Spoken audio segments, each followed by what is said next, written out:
Within recent months, the Atomic Energy Commission and the Department of Defense have conducted important tests of an experimental device based on the thermonuclear principle, leading to the development of a very large yield weapon. In addition, a proof test was made of a large yield fission weapon.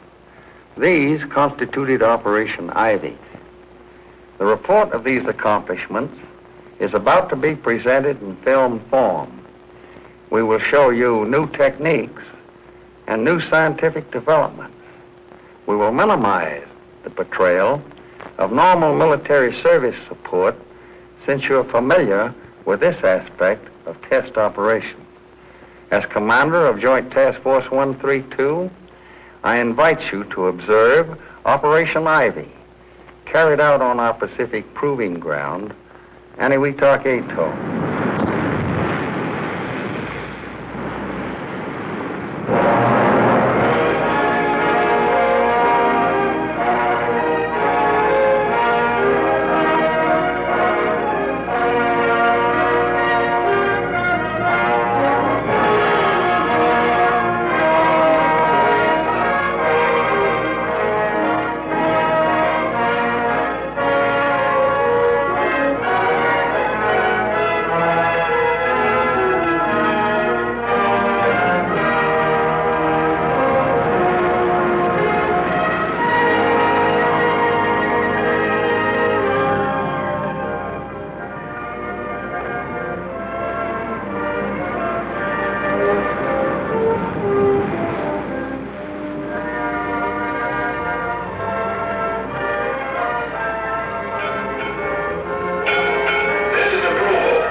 Back to Pearl. You may be right. I hear this is going to be a big one.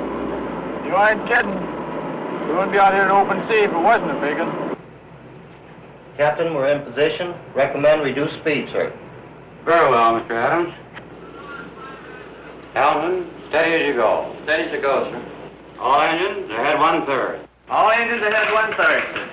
Engine room con ahead 1/3. All engines answer ahead 1/3, sir. Engine room reports making turns for 4 knots, sir. Very well.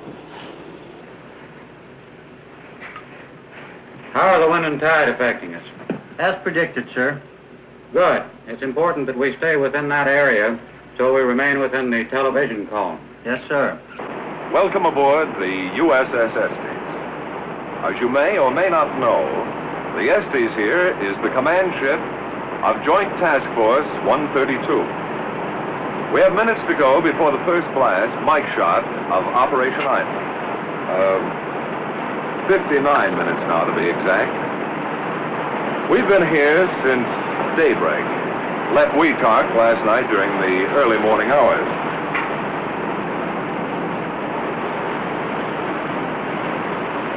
Now, as you can imagine, feeling is running pretty high about now, and there's reason for it. If everything goes according to plan, we'll soon see the largest explosion ever set off on the face of the Earth. That is, the largest that we know of.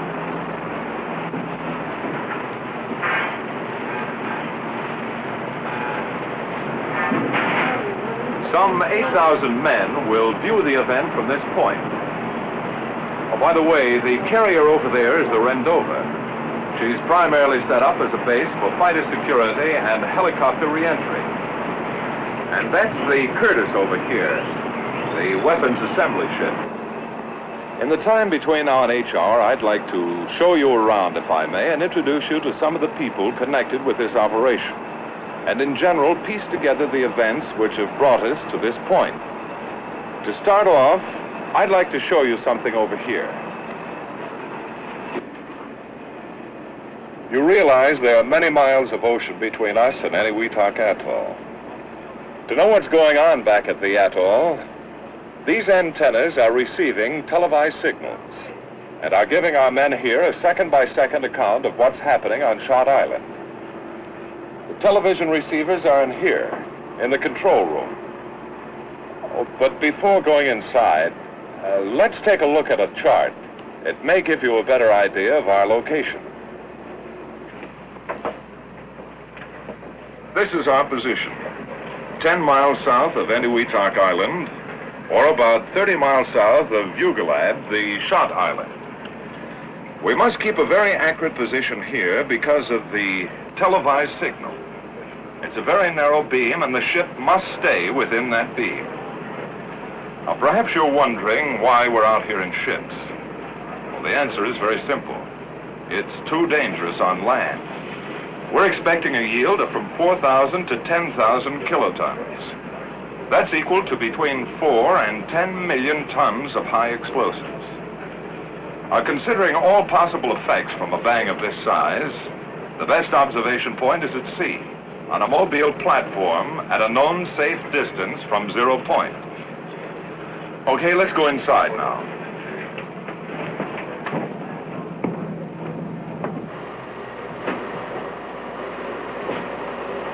Well, this is it. This is the control room.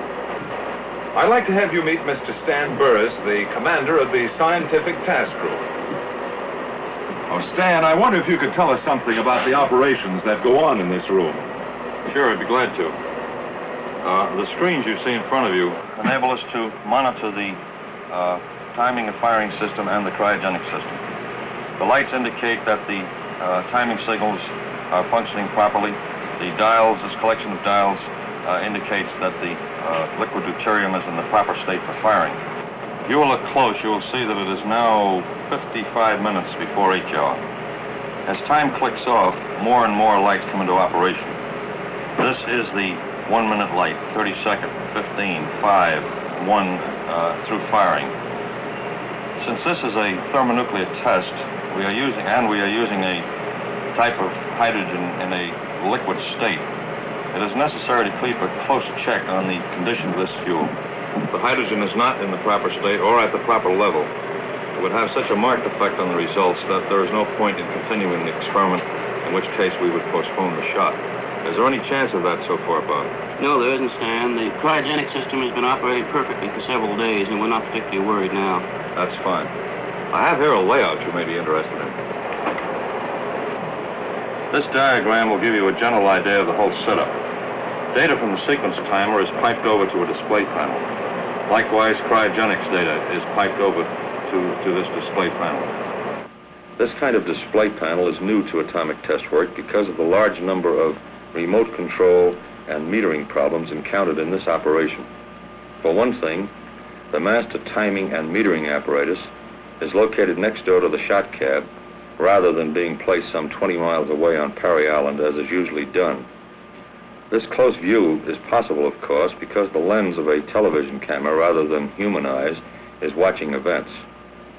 So cryogenics data piped direct from Mike and information from the sequence timer is transmitted from the small building attached to the main cab and is relayed by way of a TV antenna atop a 375-foot tower to the Estes.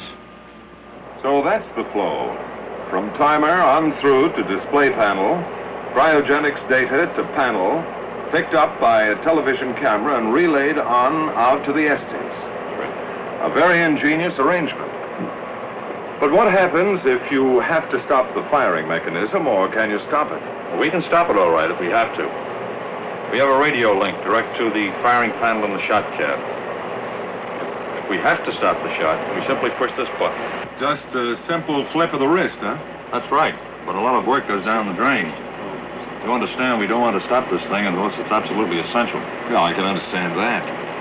Say, I was out on deck when you fellas returned. Well, that is when the firing party returned. What happened out there on Shot Island? If you'll excuse me, I suggest you talk to Colonel Lunger about that. I have a timing signal coming up. All right. So then, Dick, the firing party's big job is to see to last-minute details of arming and firing and to make sure that the Shot Island is secure. That's the broad brush of it, yes. I've been a member of firing parties before, but this was different somehow. A man standing, as I stood, on the outside of the building housing the mic device, couldn't help but feel, to sense the importance of this moment. Inside, a handful of men were making a final check. Were arming a device which could be the key to a new era in atomic weaponeering. I don't know just how the others felt, but I felt small when I thought of the experiment being readied inside. This one test could take us out of the realm of kilotons into the fantastic world of megatons. And then, at H-6 hours, the job was finished. The mic device was on its own and ready. We all moved to take a final look at the gadget, which represents a year of intensive engineering. As we moved toward the pier, one couldn't get away from the feeling of being alone, of knowing you were the last to leave an island which might be shocked beyond human re-entry. We made the run from Shot Island down to the anchorage of the Estes off Perry in a fast crash boat. Soon after, the Estes made way through the deep entrance between Perry and Japtan Islands, out to a point 10 miles southeast of Perry, the rendezvous area of the task force ships. We finished our job at the cab, came over the side, and here we are. Waiting on station just like everyone else. Well, we won't have to wait much longer, Dick. Right. Thanks.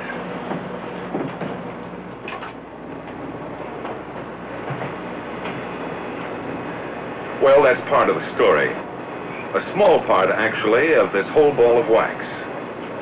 An operation like Ivy has many facets, some large, some small. Behind the present activities on this ship, behind what went on at the atoll itself, whatever preparations had to be made in the States, is the broader story of policy, philosophy, of planning. Now, this deeper story, the background, so to speak, has its roots entwined in the broad international picture, in the larger aspects of the atomic weapons development program, in complex scientific conclusions. Not long ago at Los Alamos, I was talking to Dr. Alvin C. Graves, head of the test division there. He's on board now in Flag Plot as the scientific deputy to the task force commander. He's one of the men who can tell us about the thinking behind this operation. And we're not really sure what progress the Russians have made in this business of nuclear research. And so the only safe assumption to make is that they're interested in producing a fission bomb and to use it as some sort of trigger mechanism for a hydrogen bomb. It's obvious we don't want them to have a hydrogen bomb before we do. And so time is urgent. Time is the thing we have to beat. Dr. Graves, the historical side of this operation is particularly important. I wonder if you'd mind speaking right to our camera. Not at all. First, let's go over this business of the hydrogen bomb. Why use hydrogen? Hydrogen permits us to have an inexhaustible source of energy. It's plentiful. We don't have to worry about the critical mass limitation. Second, we can get hydrogen very cheaply. If we can use deuterium, we can distill it from ordinary seawater. We're floating on it right now. That's very interesting, Doctor. But what is deuterium? I was coming to that. First, let's consider ordinary hydrogen, such as is used commercially. An atom of this kind of hydrogen has the simplest nucleus known. It has one proton. But hydrogen exists in two other isotopic forms. Deuterium, which has a neutron in addition to the proton, and tritium, which has two neutrons and one proton. Ordinary hydrogen is not considered a good bomb fuel, and tritium, because of its expense and rarity, can only be used in limited quantities. Well, that's part of the background of Ivy leading up to the present. In 1 minute, it will be H minus 45 minutes. H minus 45 minutes. Sit on deck for a bit. All right, fine, Doctor. Beginning to get light. Quite a bit. Hi, Jerry. Worried about Mike? Well, it's too late to worry about that now. The Shot Island is about over there? That's right. It's generally north and west of us. For the past half hour, the ship has been headed directly toward the Shot Island, and will continue to do so until shot time. You know, there's one thing I can't quite put together. That's this business of success or failure. I've heard there's a 50% chance of its failing. Now, this low margin of success wasn't true on the other shots, was it? No, it wasn't. Let me try out the Admiral's chair. Sure. Up until this operation, that is, from about 1945 through 1951, the chance of failure has never been more than about 10%. In Crossroads, Sandstone, and Greenhouse, we had great confidence in the operation succeeding. We recognized the change in philosophy, however, when Dr. Bradbury spoke to a group of us at Los Alamos in 1951. Gentlemen, up to now, the laboratory has had sufficient time to compile information and revise weapon design before a field test of a weapon. As of now, the situation has changed. We must take risks. Calculated risks, it is true, but risks nevertheless. According to the presidential directive, we must ascertain if a hydrogen bomb is feasible and do this in the highest possible speed. We must ascertain if such a bomb is feasible, if we can, in 1952. Here is what I think we must do. We must set up a special staff under Dr. Marshall Holloway, reporting directly to my office. He will receive from the theoretical division the theoretical designs of such a system, have them fabricated and shipped to Atomica. There, they will be taken by Dr. Graves and J Division and tested.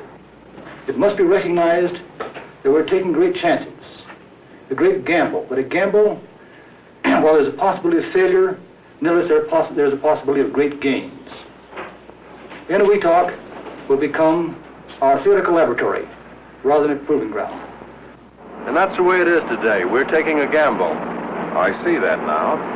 But then the uneasy state of the world puts everything on a gambling basis, I guess. Yes, but not as much of a gamble as you might think.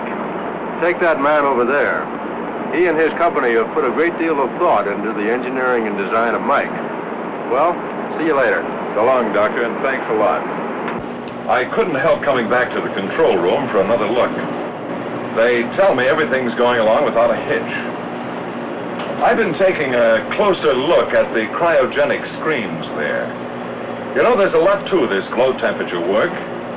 In a good many respects, it's the most outstanding problem of the entire operation. And as soon as Bob Gibney can break away, we'll talk about some of these problems. But this I know. A lot of heads have been scratched trying to figure out some way to work with various gases which have to be brought down to a liquid state. Oh, Bob, I've been browsing through this subject of low-temperature physics. That's quite a subject. It sure is. The general problems connected with very low-temperature operation had been met on the George shot of Greenhouse. The amount of thermonuclear fuel required for Mike's shot is considerable. Do you remember the buildings in the south end of Perry, near the airstrip? Yes, I do, Bob. Well, that's the liquefaction plant.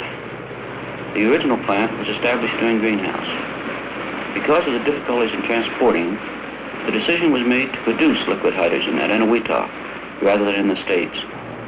But for Ivy, it had to be expanded considerably.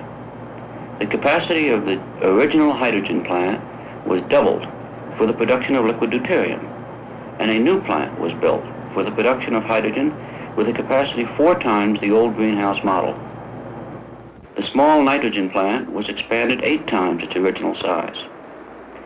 For Operation Ivy, the Perry Island plant operated continuously for 3 months to produce the necessary low-temperature liquids needed in the experiment.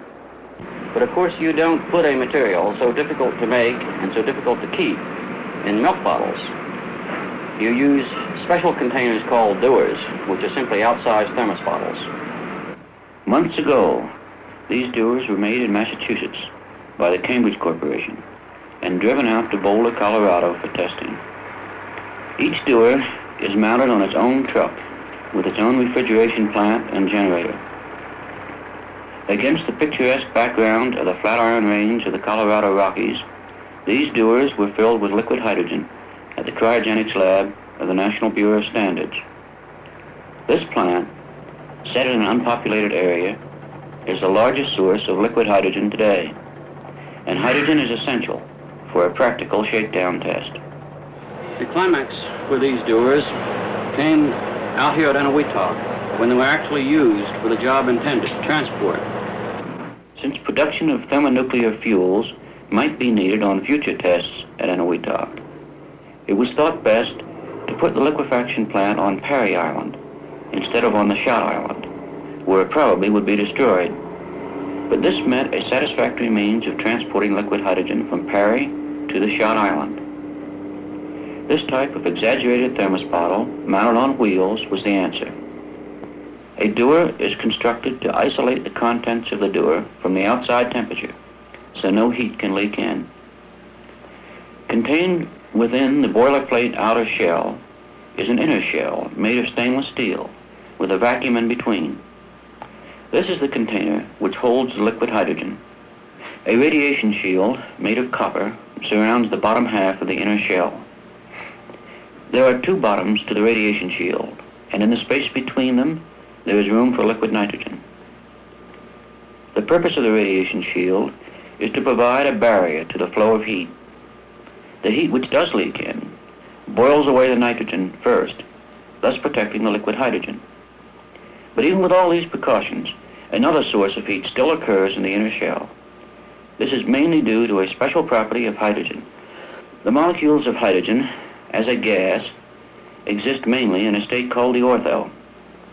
At first, when the gas is liquefied, the molecules stay in their original state.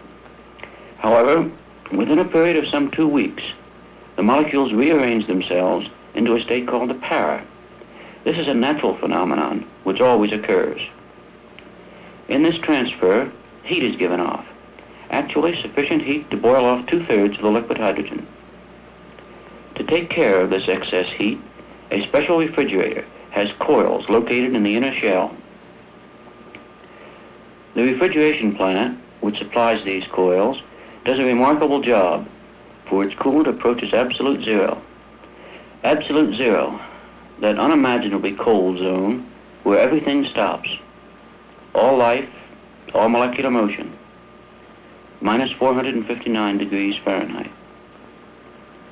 A little above this fantastic figure, hydrogen becomes a liquid at minus 423 degrees Fahrenheit. This is the temperature to be maintained in the dewar. Only 36 degrees away from the bottom. Absolute zero. The helium refrigerant used can affect a temperature sufficiently low to cause the gaseous hydrogen boiling off to return to a liquid state. Well, I went into more detail on the cryogenics end of this project than I intended.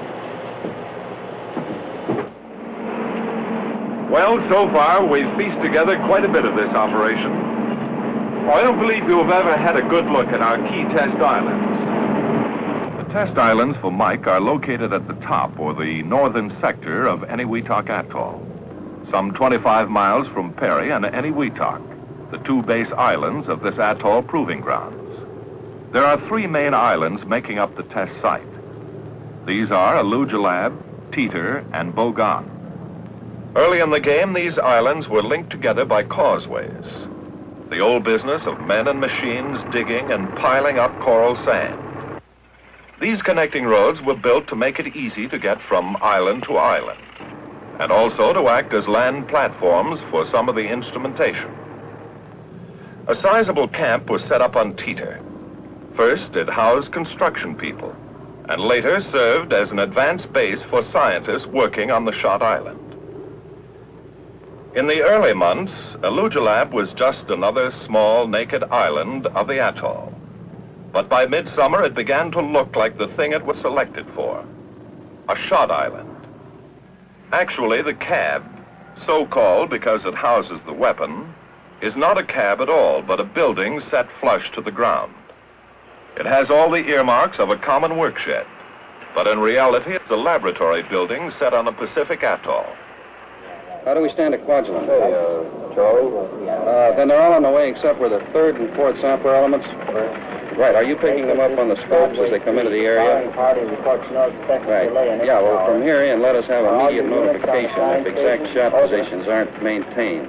This is Broadway 3. Yeah, and the helicopters, we expect to order them out in about aerology, which may require you to move some of your units.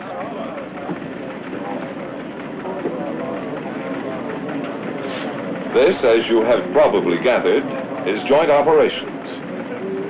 All atomic test operations in the Pacific so far have been run under a joint task force kind of setup.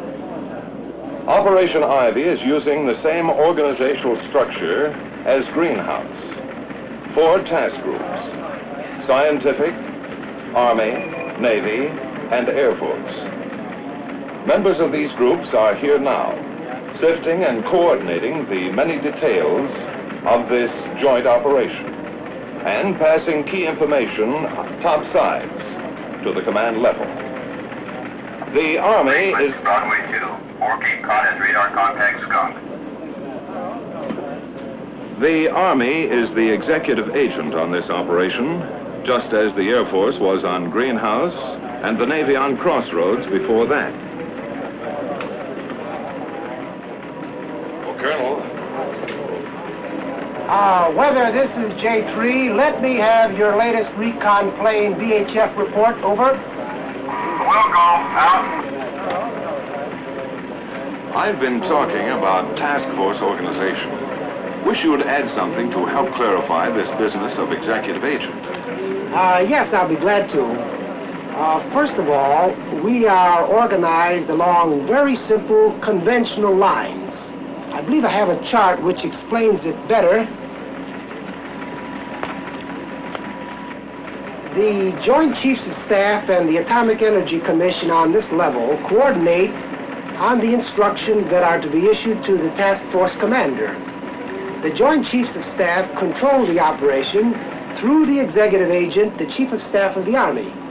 The task force commander has operational control of the Air Force, Navy, Army, and scientific task groups. Now, when we were in the United States, the Atomic Energy Commission maintained a control over the scientific personnel at Los Alamos Scientific Laboratory. However, for the operational phase, the Commission appointed General Clarkson as its special representative, and in this way, he controls the entire operation. I get the picture, Colonel. Okay, attention, you take this one. What do you feel are the unusual aspects of your operation? Well, we like to believe that Ivy is a milestone in atomic development.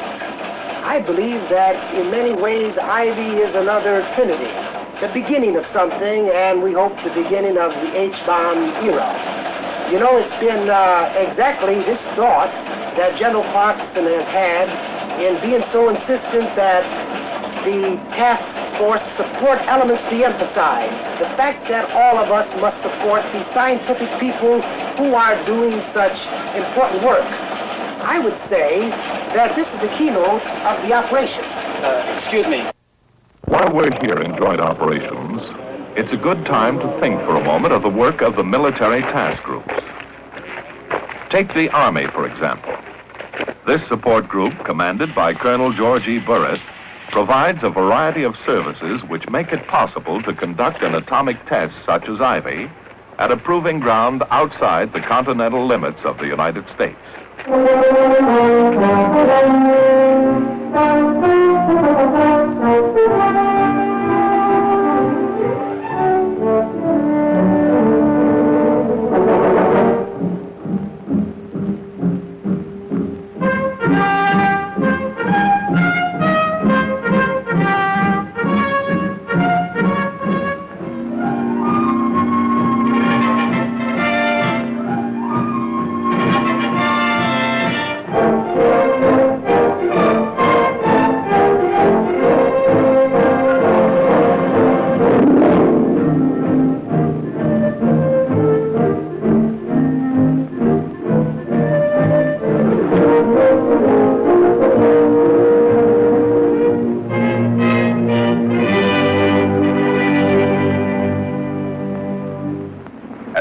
In our story, it's necessary to understand the effort behind the collecting of measurement data. Well, what good is a test unless we can learn, can profit from the experience? Highly specialized, sometimes costly instruments help scientists bring home this vital data. An outstanding example of such specialization is the use of a helium atmosphere box by the Naval Research Laboratory. The plywood tube, looking like a train of boxcars, runs from the Shot Island across the causeways to a detection station on Bogan, a distance of nearly 2 miles. Inside the box, the helium is contained in 200-foot polyethylene balloons, some 45 balloons being required to fill the plywood tube. The detailed progress of the Mike reaction will be studied by utilizing this device. The measurement starts in the Mike CAD with a collimating shield, a large concrete block designed to stop all radiation which might confuse the issue. The setup is a lot like having peepholes in a fence. DT neutrons from the Mike reaction will pass through holes in the concrete wall and react on iron converters to produce gamma rays. These gammas will then be collimated through the long helium tube or column to the detectors. Helium is being used for a good reason. Gammas traveling through normal air will have a difficult time of it because of the relatively large size of an air molecule. Now the helium molecule is much smaller, and the gammas will have a relatively free path in which to travel, and hence will be 1,000 times more intense at the detectors. This experiment is one example of the kind of unique instrumentation needed for learning the secrets of weapon behavior. In addition to the diagnostic kind of measurement, many studies are being run on the effects expected from a high-order detonation. These projects are being conducted jointly by the AEC and the Department of Defense. As always, there are many questions to be answered. Classical routine questions and special pertinent questions pertaining to the hydrogen device Mike. For example, what will be the blast pressure on and near the ground? Many instruments, like the Wianco gauge, will measure overpressures at ground level and from 15-foot towers. What will be the blast effects at low altitudes, say up to 300 feet? Mortar shells will label the air with smoke puffs for photographic study of their action. And what about high altitudes? For this, anti-aircraft guns are being used. The bursting shells from these guns will label the air with smoke up to 26,000 feet for a free air pressure measurement. Not only will the ground and air be measured for pressures, but also the water surrounding 0 point. For instance, what will be the motion of the water waves in the lagoon? To get such data, photography will study the movement of these floating targets. And then what about the underwater shock wave in deep water and its effect on underwater ordnance and vessels? This interesting pressure versus time measurement will be obtained by reading pressure gauges which have been attached to the mooring cables of can buoys. Then there are the questions concerning the direction and magnitude of the wind accompanying the shock wave and the afterwind which follows it. The story of heat or thermal radiation needs continued study. The ever-interesting history of neutrons will be recorded. What amounts of external neutrons are present? And what is their energy distribution? Because of the expected size of the shot, the fallout problem is being extensively analyzed. There are questions on the size of the particles, when they got there, and how hot they are. Rafts placed out in the lagoon constitute one method of collecting this information.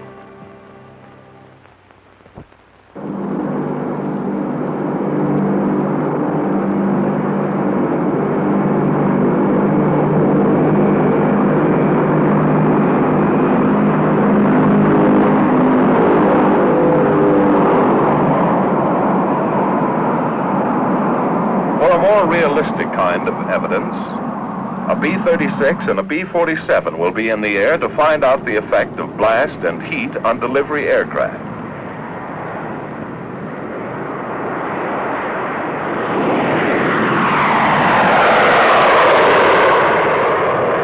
These heavily instrumented aircraft should bring back a record which will indicate whether delivery techniques need to be changed for very high-yield weapons.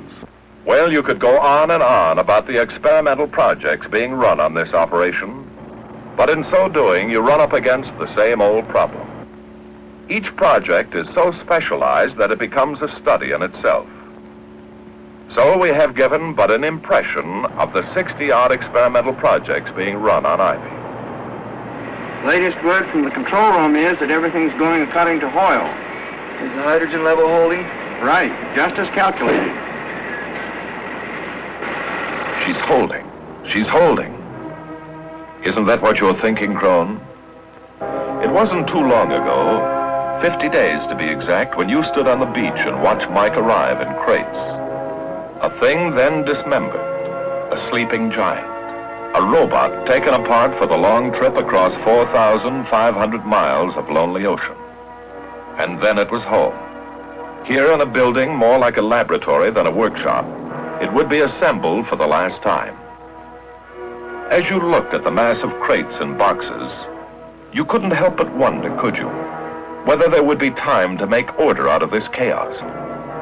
When you remember back, items moved into place like notations in a diary. Yes, for you, Crone, the days of preparation fly in kaleidoscopic fashion across your mind. Days now in the past, just as Mike itself will soon be in the past. 3, 2, 1, act. H minus 5 minutes. H minus 5 minutes. The shock wave will not arrive for several minutes after 0 time. Keep firm footing until after the wave passes. Our latest obtained as a wind sounding. You've been here before, flag plot. Shows distinctly. That's General Clarkson, the task force commander, and General Walk, chief of staff. The scientific deputy, Dr. Graves, you've already met. Captain Paul is deputy for naval operations, and General Wise, deputy for the Air Force. As you've gathered, a weather briefing is taking place. I should say another weather briefing.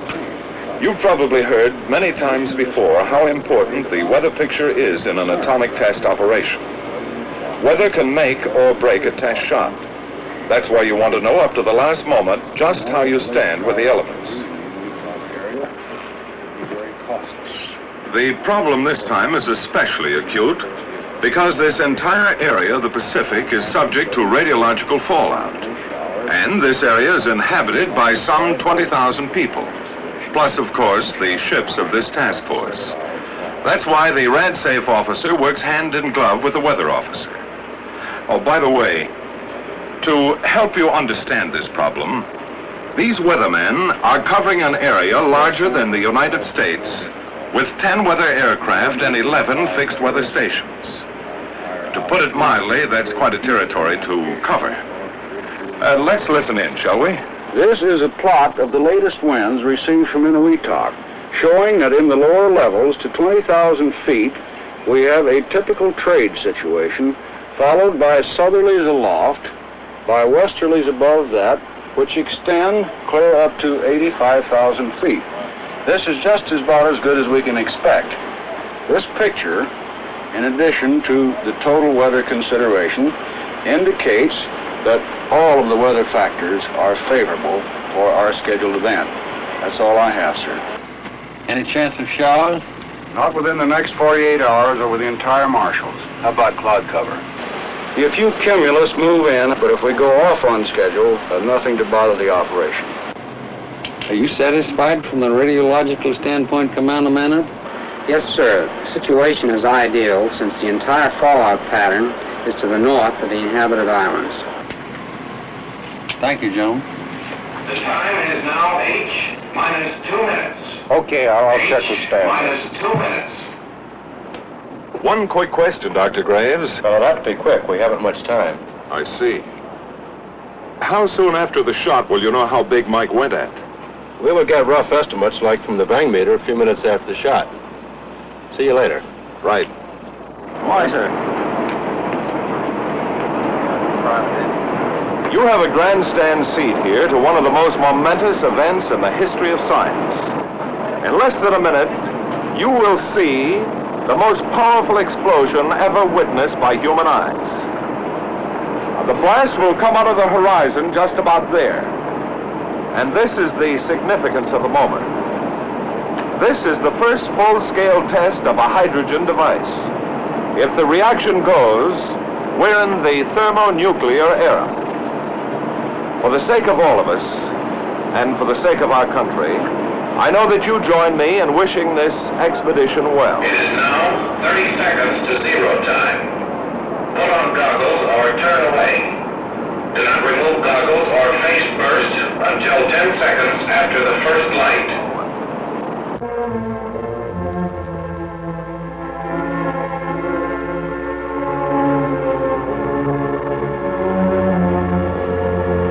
Minus 15 seconds.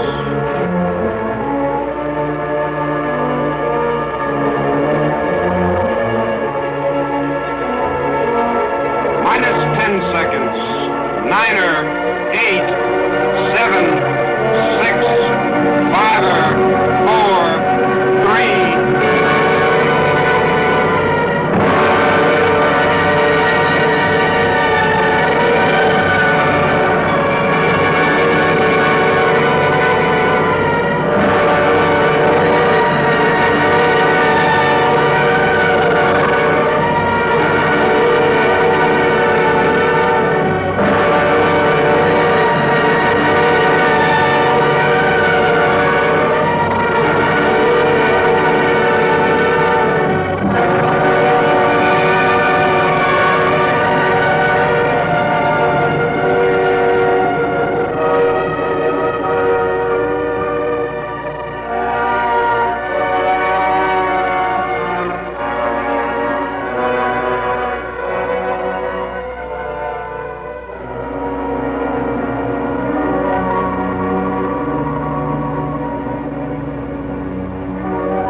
The cloud is still rising.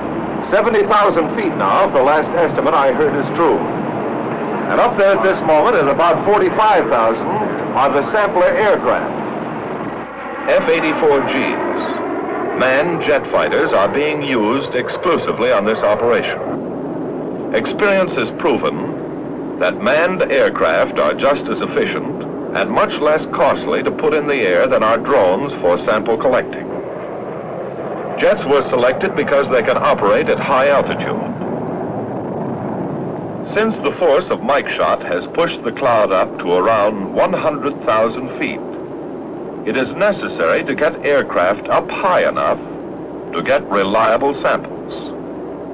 Even at that, they're scraping the bottom of the barrel, so to speak. Some 14 F-84Gs are being used at staggered intervals to get a good cross-section of the cloud at different times. The jets, which are based on quadrilin, also have the speed necessary to make them good sample-collecting machines. For the relatively short length of time the pilot is in the area, he gets a good sample per rate of contamination. One of the disadvantages of using jet fighters is their range. To handle this problem, KB-29 tankers, flying gas trucks, are in the air to refuel the jets on the way back from their sampling mission. The jets are also short on over-water navigation aids. Charlie 1, this is Red Leader. Request steer to Dog 2. Over.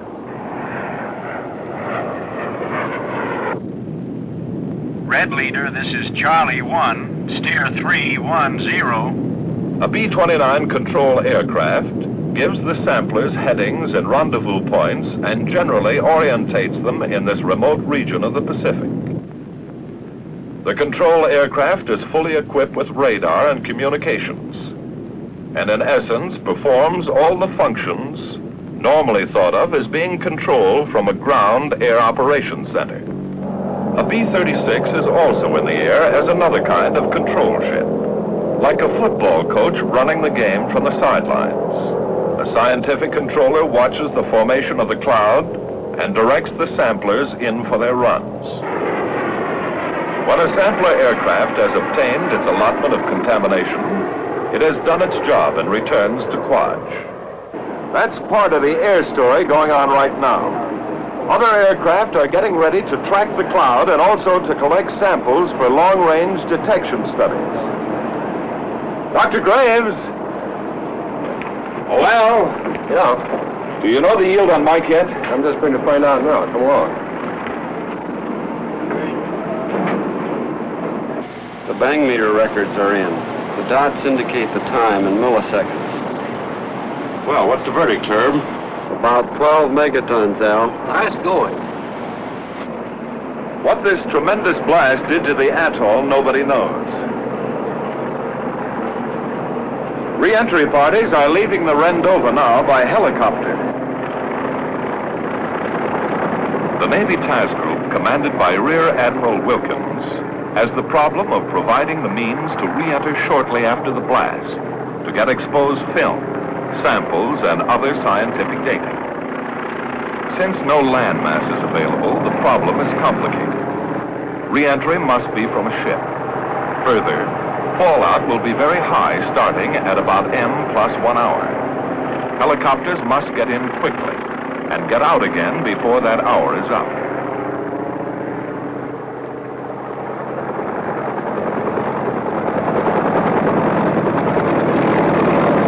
One survey group is leaving here from the Estes.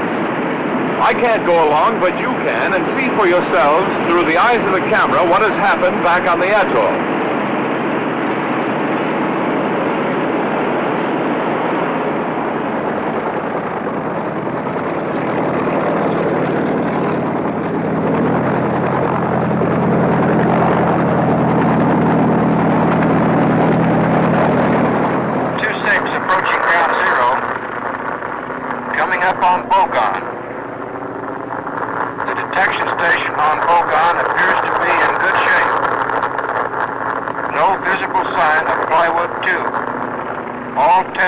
Seem to be swept clean. Elugelab is completely gone. Nothing there but water, and what appears to be a deep crater. Water dark blue in color. Well, the Mike phase of Operation Ivy is about over. The next and final phase, King Shot, will be an airdrop of a large yield fission weapon. And for this, I'll leave you to the air.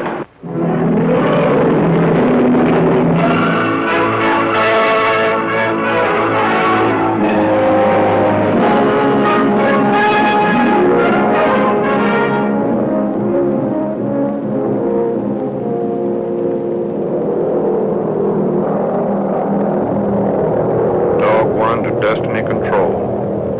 Leveling out at 8,500 feet for IFI. The drop aircraft for King, this B-36, is on its way to the target point. Steadily, monotonously, it wings its way from Kwajalein to a point in the sky over Eniwetok Atoll. For the first time since Operation Crossroads back in '46, an atomic weapon will be airdropped on our Pacific proving ground. AC to pilot, will you take over for a while?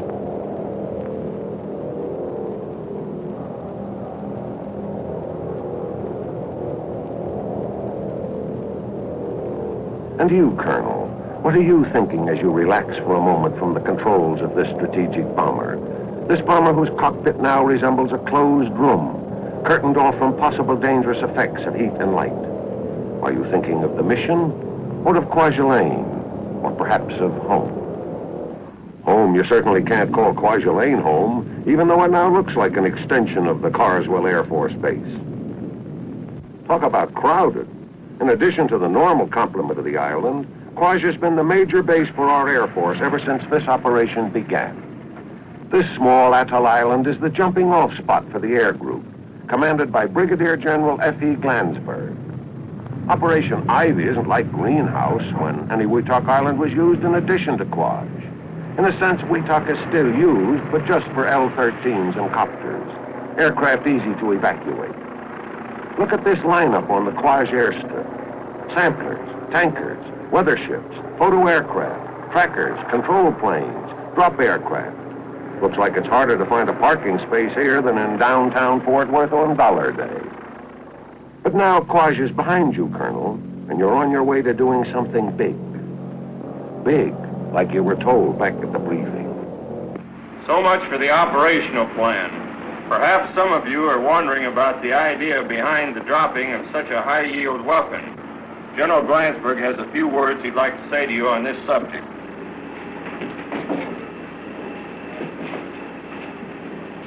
The Department of Defense has indicated that certain targets may require a bomb of such yield as the one you will be carrying tomorrow. And it's your job to put it down the pickle barrel so that they can do a decent job of proof testing it. One other thing, there's been a lot of talk about why we selected the B-36 to do this job.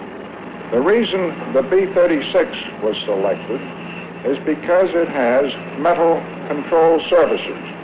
There is still some argument as to what will happen from thermal radiation on fabric surfaces. So now you know you will have a heat problem. AC to weaponeer. How's the IFI coming along?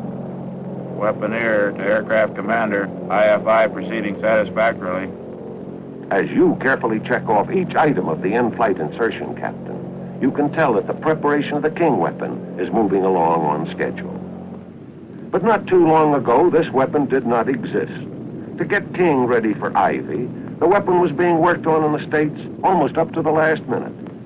So the weapon, minus the nuclear component, was ferried out to Quaj by a C-124. In the meantime, after the Mike shot, the Curtis sailed to Kwajalein. Assembly people from this ship work in conjunction with Sandia in preparing King for the airdrop. Following normal safety measures, the nuclear components of King arrived from the States in a separate aircraft. And now this super-efficient weapon, completed, ready, is taken from its shipborne assembly shop and moved under the cavernous belly of the waiting B-36. As the B-36 moves on its way to the target, the weather situation suddenly changes and becomes unsuitable for the test.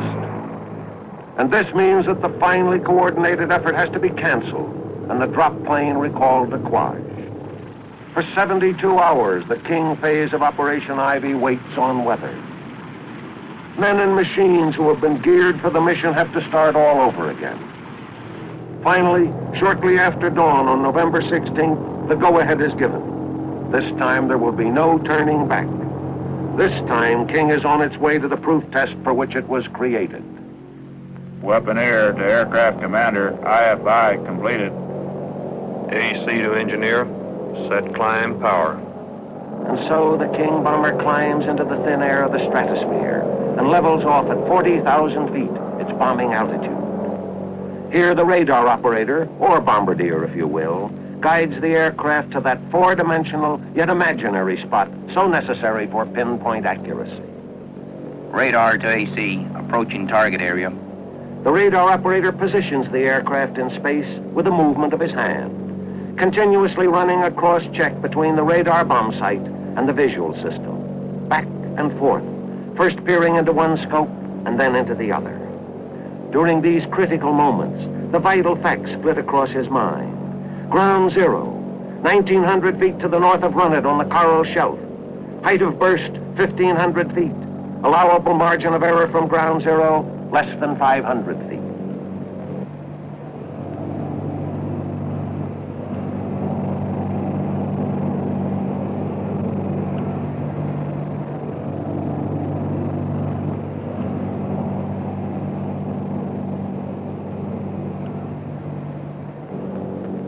Zero. In the 56 seconds it takes the bomb to fall, the men of Operation Ivy wait on Parry and Eniwetok Islands. Unlike the Mike phase of the operation, the King phase will be observed from land. The bomb is now at 8,500 feet, at 6,500 feet, at 4,500 feet, at 2,500 feet, approaching 1,500 feet.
what about Mike? Let us now go back and examine the evidence and point up the statistical highlights of that device. Remember those final last seconds?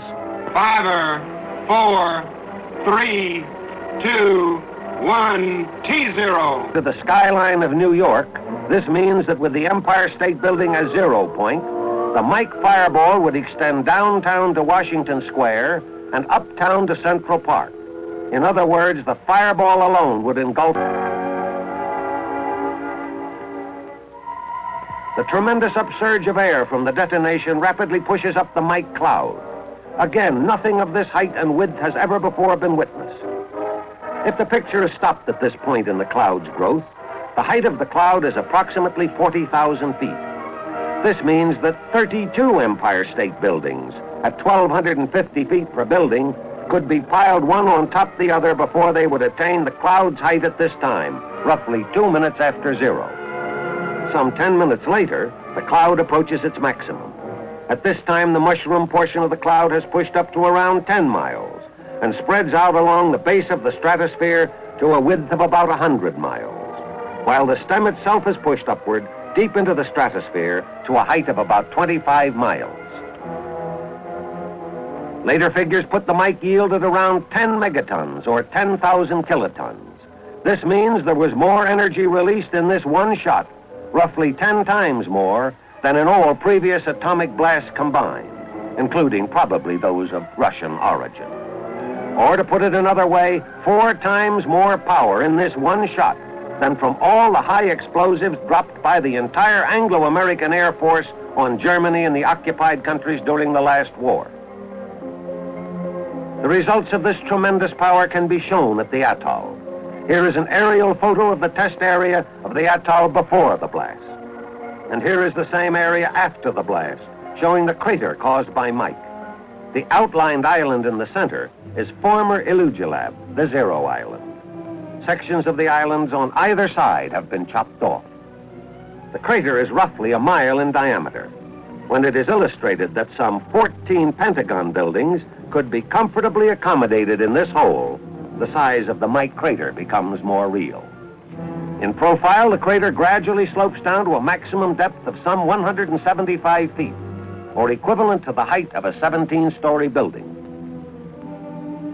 The lateral destructive effects are the greatest yet observed from a single explosive device.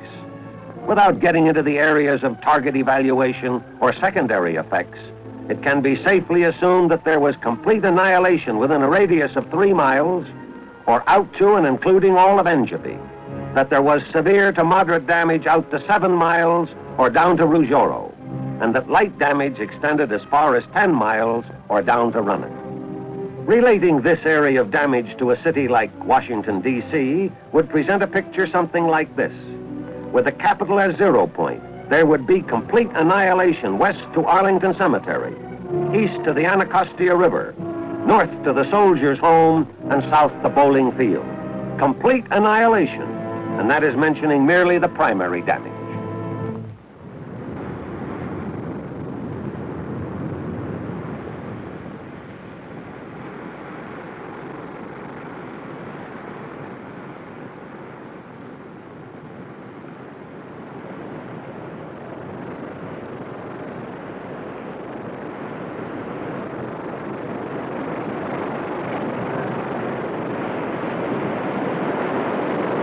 Well, it's all over. Mike shot and King shot are history, and we're back here at Perry Island winding things up. It's been a pleasure to help bring you the story of Operation Island, the work of Task Force 132. Now that it's all over, I have sort of an inadequate feeling. There's so much more that could have been said. But then in a presentation of this kind, one can only hope to give the broad brushstroke. And the men who told you the story, we're only able to pick out a few of the many. You get a feeling, even now, that nothing is really over, that this is a breathing spell, like a lull in battle before the next attack. The feeling is on this island, with the men here. Yes, the coral sands of Eniwetok Atoll have viewed events in the fall of 1952, which less than a year and a half before would have been colossal accomplishments. Today, they are calmly accepted. This is characteristic of the progress being made in the weapons development program. What is new today is old hat tomorrow. And of the day after tomorrow, who knows what these Pacific sands may see?